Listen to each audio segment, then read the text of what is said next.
Europe stands at a crossroad. The old world order is crumbling. Decisions made in the coming days may shape the continent's security for decades. There are two important meetings coming up. European leaders are gathering in Paris in less than 2 hours from now, while American and Russians would be meeting in Saudi Arabia tomorrow. The geopolitical landscape is shifting at breakneck speed. U.S. President Donald Trump says that his Russian counterpart genuinely wants to stop the fighting in Ukraine.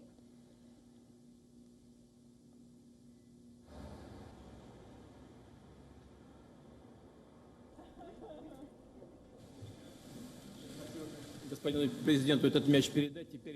think he wants to stop fighting. I see that. We spoke long and hard. Steve Witkoff was with him for a very extended period, like about 3 hours. I think he wants to stop fighting. They have a big, powerful machine. You understand that.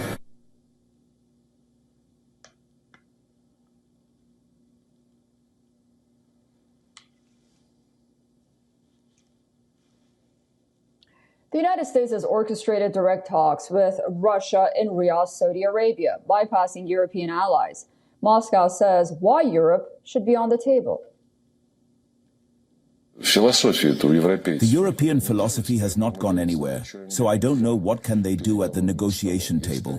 If they continue scheming some tricky ideas on freezing the conflict while themselves, per usual, as they like and usually do, just mean continue the war, why invite them there?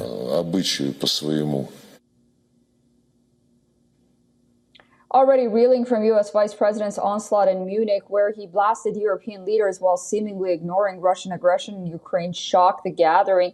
European leaders have hastily convened in Paris, grappling with Washington's unexpected policy pivot. The meeting comes after the 3-day Munich Security Conference ended literally in tears. Watch the chairman's tearful closing speech about eroding international values. This order is easy to disrupt, it's easy to destroy, but it's much harder to rebuild. So let us stick to these values, let us not reinvent them, but focus on strengthening their consistent application. Let me conclude, and this becomes difficult.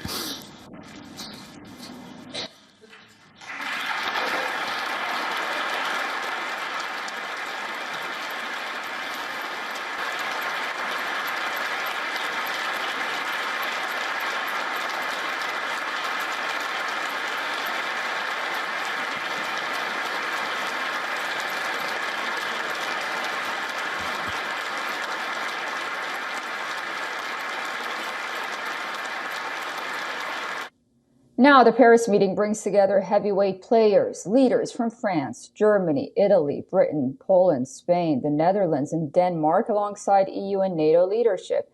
Their decisions will determine whether Europe remains relevant in an increasingly brutal international arena, where post-World War II conventions are rapidly dissolving. The Americans are now confronting us with reality through a nakedly transactional policy. Trump-style policies are strongly impacting Europe. Europe must readjust, redefine itself, and find its position. The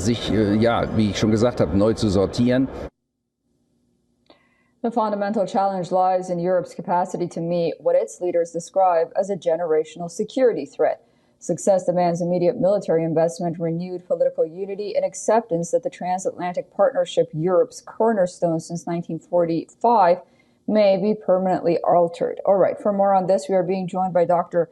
Glenn Deeson. He is professor of international relations at the University of Southeastern Norway. He's joining us live on the broadcast from Oslo, Norway. Thank you so much for joining us on WION, Dr. Deeson. What is your opinion and thoughts on the fact that Europe won't be at the negotiating table in Riyadh, Saudi Arabia, when U.S. and Russian officials speak?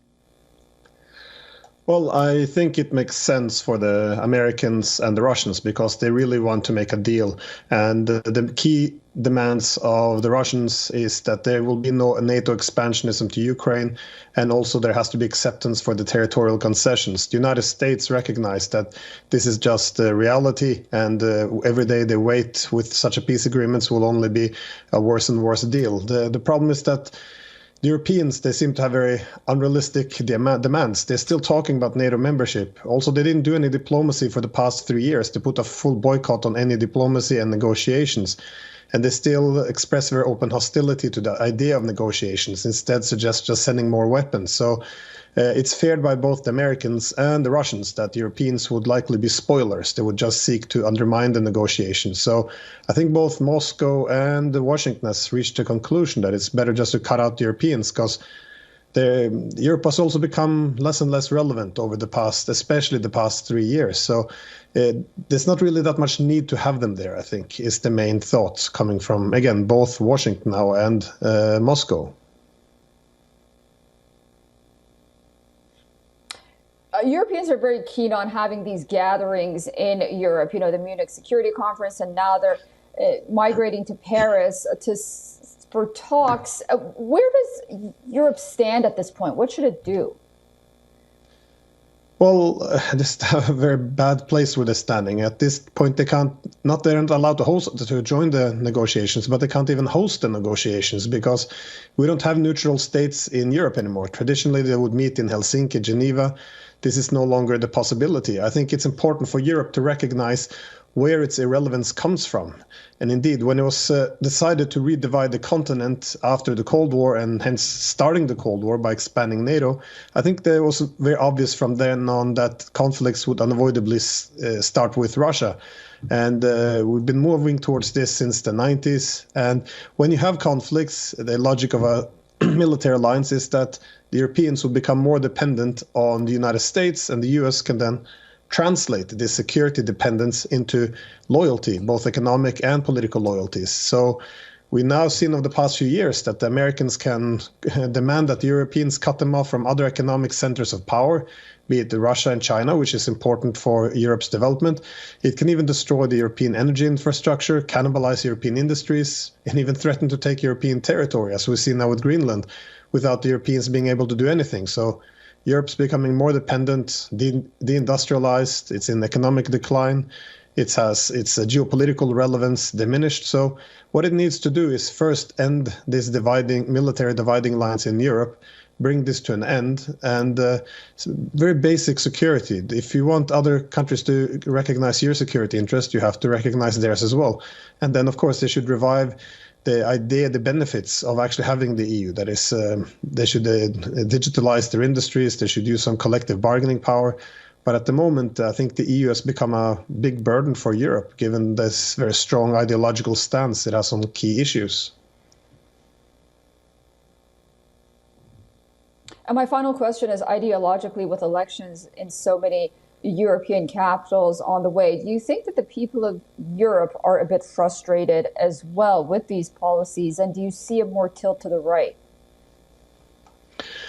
No, I think definitely. And you just played that video of the Munich Security Council chairman breaking out in tears, which was, I think, it symbolized very much how this Munich Security Conference went.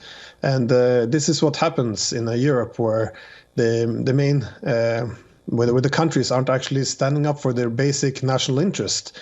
Indeed, no one ever explained why this was in the interest for Europe to do.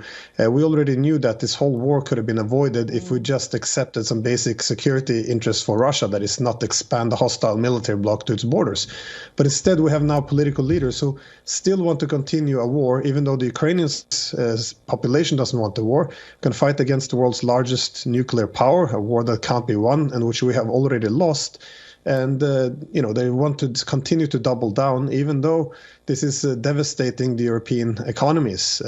Europe is deindustrializing. So at some point, I think you're going to see now in the months and years to come, there will be more elections, and a lot of the old political class, which has committed themselves completely to this ideology of liberal hegemony, in which they refuse to recognize any legitimate Russian security concerns, and the economy is always it isn't prioritized above the ideological commitments.